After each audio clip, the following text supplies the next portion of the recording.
What's happening? Oh, man, look, a long day. They had cut off my water and I was irritated. I was like, look, the devil is a lie. I said he's a lie. Right. Yes, but I'm good now. My water's back on, so I'm good. I'm happy. I'm blessed. And before I do get started, I want to introduce myself before I introduce you. Okay. And yes, my name is Shannon Buckley. I am the host of Midnight R&B Edition, homage to Midnight Love BET, where I give all my roses to all my R&B artists, singers, songwriters, and producers, and everybody who has changed the game of R&B. And I'm here with I don't call you indie, you just R&B. R&B singer, songwriter, producer, CEO, Army veteran. Thank you so much for your service, Mr. Saint Jaimz. Thank you so much. Hey, thanks for having me. How are you today? Look, like I told you, I said I had my moment, but look, I'm good now. You know, I'm blessed, and I'm just so proud. And before we do get started, Mr. Jaimz, I want to thank you. I didn't get a chance to talk to Miss Lisa, but I wanted to tell you thank you so much. I don't know if you know this, but last Monday was the 14th anniversary my mom passed away. Oh, okay. And I was really, I wasn't sad or nothing, but I was just really in my moment, you know, just to study and understand. And I put your music on, and it was very healing. Oh, wow. And I wanted to thank you so much because I think when I put your music on, it set me at a mood where I understood, you know, even though life, you know, can happen to you at such times in your life, I was really blessed and thankful that your music was very soothing and healing for me. So thank you. Man, that's what it's all about. That's exactly why I do it more than anything else. The fame, accolades, all that. It's all about people being inspired by the music. That's what it's about. And it was crazy because as soon as midnight hit, I knew I had to get ready for your interview next week. And I was like, I need some music. So I played your music and it was just healing. It was soothing. And I just want to thank you so much. And I didn't even realize, congratulations being gentle. Went #1 last year. Congratulations on that. And it's crazy because the day it went #1 is my mother's birthday. Wow, that's what's up. So it's a crazy time how the way music can be healing, but I'm really, really blessed and appreciate that your music did that for me. So thank you so much from the bottom of my heart. You're so welcome. We went #1 on Baby Come to Me a couple weeks ago as well. What? Yes. You better let these people know you got hits. Come on, hit after hit. You better let these people know you ain't nothing to play with. That's independent, so they ain't never show no love to the indies, but it's okay. Man, let me tell you, and shout out to my friend y'all. He's on the live right now. I love independent artists. When I tell you, my favorite artist in the world is Brandy. She went independent last year for her B7 album. When I say, I can tell from independent artists, y'all make some real raw music that's coming from the heart. And so I was like, man, indie. I feel like indie is where it's at, you know? Right. And for me, I was just really, you know, shocked that, you know, when independent artists, it's like you have a lot of freedom and you have a lot to say, you know? And for that to be such an amazing song, even Baby Come to Me is a cover song. Like I said, I know you do a lot of cover songs. You have been known for your first album back in 2007 or 2000. So for the most part, I mean, it's just really diligent that, you know, are in control of your music and the way you want to. And when you're coming from honest perspectives, people will gravitate to that. That's why you #1 2 times in a row. And you know, and doing it with cover records, but I got so many original records I'm about to relaunch stuff. They just on the same level. I can't wait to put that stuff out. It's coming. Come, you better come through. You better come through. Well, congratulations on everything. And, you know, thank you so much. And like I told you, thank you for me that your music really touched me in so many ways. So thank you so much from the bottom of my heart. I really appreciate that. That makes it all worthwhile, honestly. I appreciate that. Especially today. I'm not having a great day today. And I'm really transparent as an artist. So when I'm having a tough day, I like to talk about it and keep it real. So some days are great. Some days not so good. I'm doing everything as an independent. So it's tough. And no, I don't want no sympathy or empathy. I want respect, though, for it because people have to understand this is a ruthless, tough business. And people they don't care about what you do. They care about what they can get from you. Come on, let these people know, okay? I tell people all the time, like I said, you got to know the business before you get even in this music industry. I think what I'm learning from a lot of artists who I've interviewed, no matter big or small, you really, really have to take control of yourself. Even they can own your name, and it's really heartbreaking. You know what I'm saying? And seeing stuff like that, it really kind of shows you, you know, you have to really, before you get in this industry, be knowledgeable. be strong, be headstrong, make sure that you know you are very, very prepared for what you're getting yourself in. You know what I'm saying? Yes, exactly. You know, I'm dealing with what I'm dealing with lately that's really been frustrating me is artists who I work with, Right. thinking that because they are singing on my records that they can do what they want to do with my music. It's incredible, the audacity. No, for real. Like, if you didn't pay for no studio time, you didn't pay for no music production, you didn't pay for my time to produce you in the booth.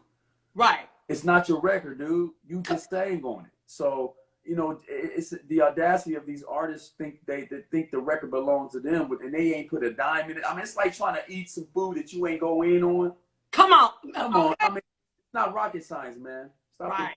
So, go ahead. That's what I'm like, wow, you know. No. You know what? And I love that you're being honest conversation. I have one of my friends, Eli. He's an indie artist. And when you see stuff like this, you want to understand and let people take heed to what you're saying, because the thing about it is you don't want to get caught in these traps, or not even just them making sure that, you know, the business is handled, but not even that. If you have not put anything in, you make sure that you are in control of your music. I'm sorry about that. You know what I'm saying? I agree 100%.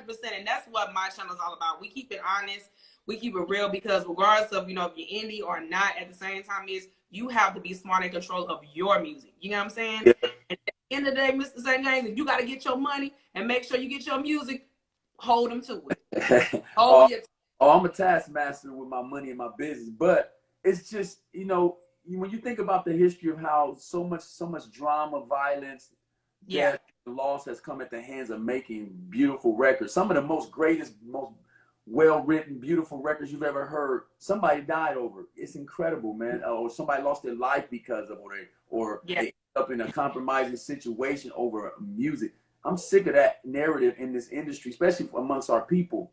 I'm tired of all of the nonsense that comes with making songs. Nobody should be dying over records. Nobody should be losing their life over music. Nobody should be cheated or robbed or disrespected over a song. That stuff, man. Come on. You know what? And that's so true, because like I said, you know, I've done my research and I've learned a lot about this industry, about how the way it is and how the way they move. And for me, it's just like, you know, I watch what I say and I watch what I do, but I'm not still no doggone fool. Do you hear me? Right, yes, man. Have to be very, you know, cognizant of what you're getting yourself into, and especially with something like this. Like you said, it is a music business. And I think that's, you know, don't get me wrong. And like I said, you have a beautiful voice. You have a beautiful, and I was going to tell you this too, Mr. Saint Jaimz, like you remind me of Calvin Richardson. Really? Oh, yes. I got a lot of love for Calvin. Calvin's a beast in Southern Yes. But you have this Jodeci-esque about you too.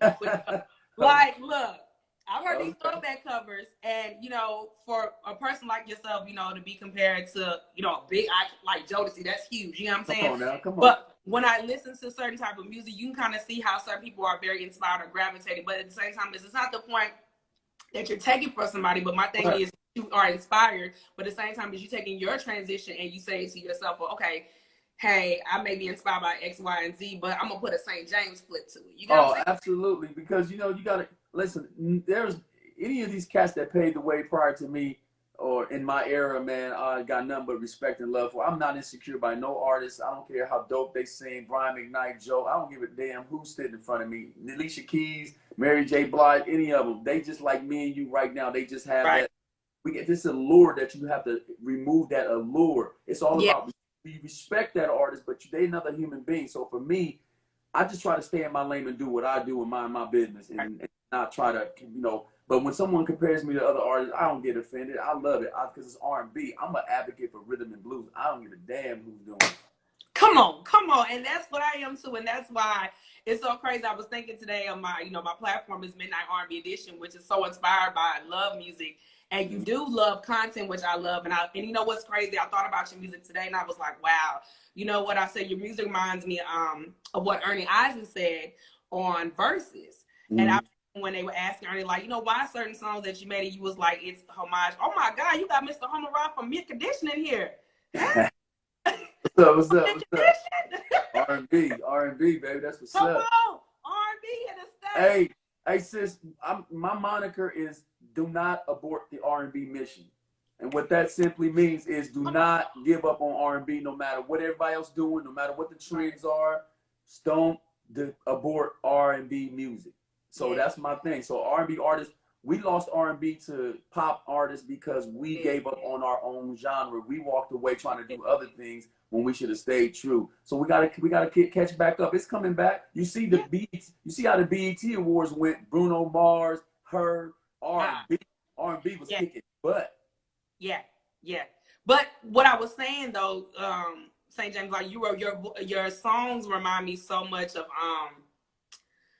in the eyes of us, what Ernie was saying about, loving on a woman. Yes. And that's what I was learning from you when I see your music. And I like Absent Without Love because, it's very tied to what you were in the military, but you put a flip to it on a love song ballad. And which I really love. And I think it's really dope that you can take your personal story and make it into a love song or even a heartbreak song. And that's what I kind of do with my platform with podcasting. So on my R&B song relationships, I kind of flip, songwriting because I don't write. I don't like to write. But I flip it and I make it to a real life situation topic discussion on my platform. So I really love that, your perspective is kind of like an Ozzy Brothers-esque, but really to a point about, making sure that women are loved and appreciated, because I just feel like now in R&B, we don't have it in some type of way because like you said, it's so mixed with other genres.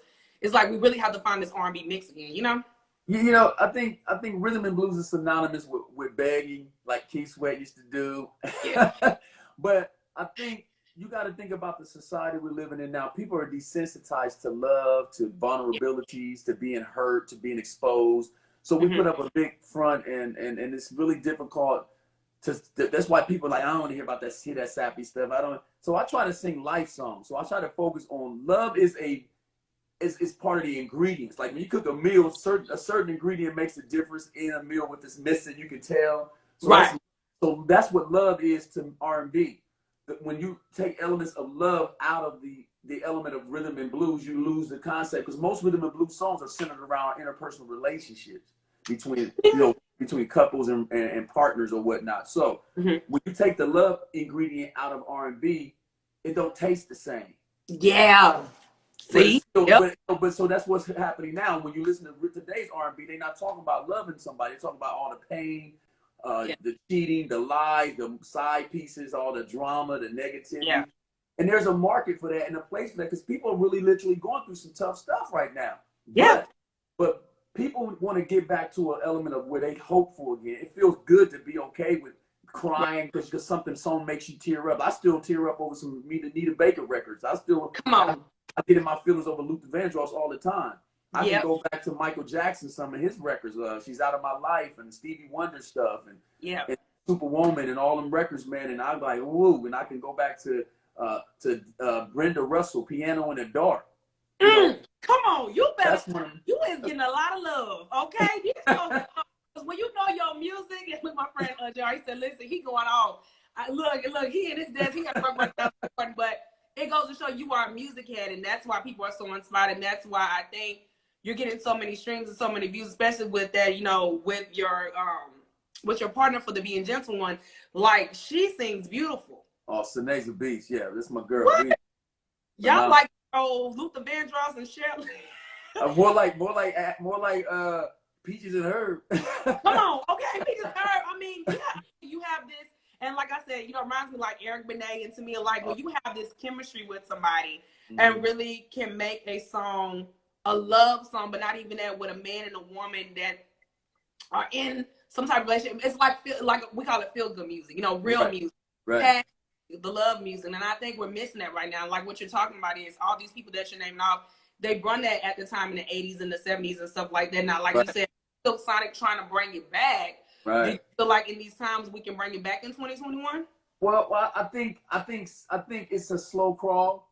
I think we're headed for a slow crawl, because it's not about what we want to hear and what we think, what the mainstream industry is pushing, the narrative. Yeah. When you think about the mainstream industry, they're making more money off of hip hop than they will ever make off of R&B, because R&B isn't talking about shooting, drugs, womanizing, misogynistic behavior, promiscuity. And all of those things are catered around. If you think about hip hop, it represents the Black community more than anything else, obviously. It does. Yeah. So we're living in a racist society that says we should be socioeconomic at a socioeconomic disadvantage. We should be undereducated. We should be poor, impoverished, and we should be insecure. So why would that industry, music industry, be any different if that's when the mainstream people, the mainstream industry is calling the shots on the upper scale level on the industry, record deals, publishing deals, right. licensing situations. Yeah. If their mission is to keep the black community down as a core, I'm talking the capitalistic society we're living in America. Why would they want to push R&B when they're talking about love, dealing with stuff, healing, feel good, right? Why would that be the narrative to make for them? Because they're not pushing that because they're not making they're not gonna make no money if black folks come together and feel good about themselves. So they push stuff that makes us feel bad. All the negativity, the guns, the violence, the drama, the beef. So you see what I'm saying? So that's why R&B is gonna have a slow crawl back to prominence because the powers that be don't want that music be the narrative. We don't want black folks to unify, come together, feel good, kumbaya. Come on, man. They don't. They don't. And that's the thing that we as a whole do. And I think for any artist, y'all have that right and that voice. And like I said, I feel like it's my job to really make sure that, you know, I keep my narrative of positive, real R&B music that I feel in my heart that can be captivating. Absolutely. Like I said, for me, Basic Black, I interviewed them like 2 weeks ago. And it was really crazy. They only made one album back in 1990. And after that, who did you say again? They Basic Black. They made one album back. Special Kind of Food. Ooh, that record bag. Okay, and everybody recreates that record all the time, and it's so crazy because in 2019 they came back. And, you know, some of the members changed. And sadly, one of the members passed away. The lead singer, he passed. But when I reposted that song, I really liked from that album. They got over 65 reposts. I said, wait a minute, what? I was shocked because I was like, this record came out 3 years ago and people was reposting it because I think, like you said, the positivity was coming out of it. It shocked me because I was like, whoa, I didn't think this was going to take all the way. People tired of that crap out. They tired of that. They tired of just, I mean, how much more drama do you need to see? You know what I mean? Right. But it's just to go to show you, St. Jaimz, what I was saying. Like, it's just, it makes you think that people really want it back. They really want it back. And that's what I think with your music is so captivating. And I feel like, you know, and we're kind of going back now. We're going to go to the beginning. Like, good. No, you're good. You're good. I love this because, like I said, for us, it ties into everything that we're talking about. So, you being from Chicago, you know, growing up, like, you've seen this, like, you've seen how the way everything is played out. How did you feel growing up, like, for yourself, finding that R&B music, and who are some of your influences? Growing up in poverty, man, you know, black folks, it's our struggle. The rhythm and blues music is designed from our journey as slaves through the civil rights movement to pro civil rights, and then, of course, the present day with George Floyd kind of situations where they, killing black men. So, you know, so growing up in Chicago, seeing all that death and poverty and loss, man. So music was like a major outlet for a lot of black folks. So we dancing in the street, blue wops on the corner, you know, that was kind of thing. You know, I remember them days. And so influences growing up, man. James Brown was like one of my biggest influences because without James Brown, the Godfather of Soul, come on, music. So you know, you got to think of James Brown. Come on, I mean, I ain't talking wow, James. I'm talking please. That James. Come on. That James Brown when he was singing. Come on, man. People don't even realize how dope of a singer James Brown was before he started screaming and hollering. Like, and then Michael was a really dope singer when he was younger. And as he got older, that stuff came out, you know. But hey, when you get that rich and popular, you can sing about butterflies and get paid. And it'd be dope. That's my favorite Michael song. Look.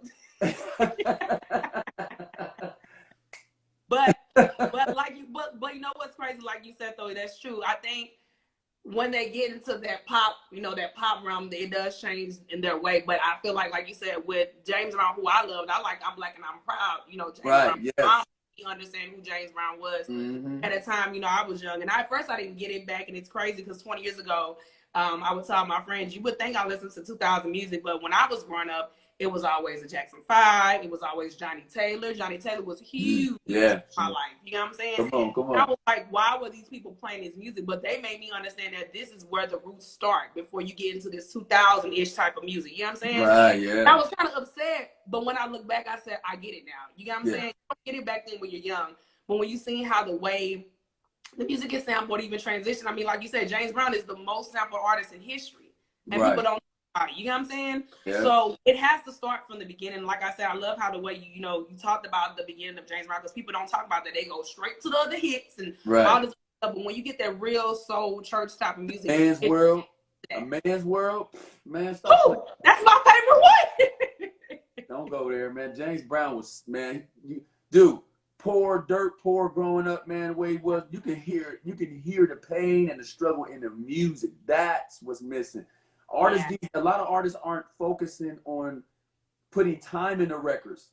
That's especially younger ones. You got to remember though, that whole generation did not have music in the schools. Remember the Save the Music campaign with Gloria Estefan? And I was a little girl. Yep. Remember that whole generation did not, for like 15 years or more, they did not have music in the school. They missed out on theory, music composition. They missed out on all of that. So now they're processing their music. It's like making a meal with fake ingredients. Or not, I won't say fake ingredients, but with ingredients that are not, everybody's into this organic thing. And my grandmama lived to be 104, eating and pork chops and chicken and bacon and everything. Excuse me, please. I think it's more stuff in the stuff that they call organic than it was in the stuff we grew up with, to some degree. Man, sit down. But that, you know what, that's so dope, because like you said, in Chicago, that's the home of everything. You know what I'm saying? And, just being around those times, and I know you've seen so much, as the years went by, being from there and, started, how did you get your passion of trying to be in this industry, or what made you become what you becoming now, a singer? Well, I started, my grandmother was a gospel singer, so that was kind of the thing. I think a lot of people start from church, and then, you're born from that, and then you find yourself listening to secular records. So my grandma played a lot of the classic people during the week.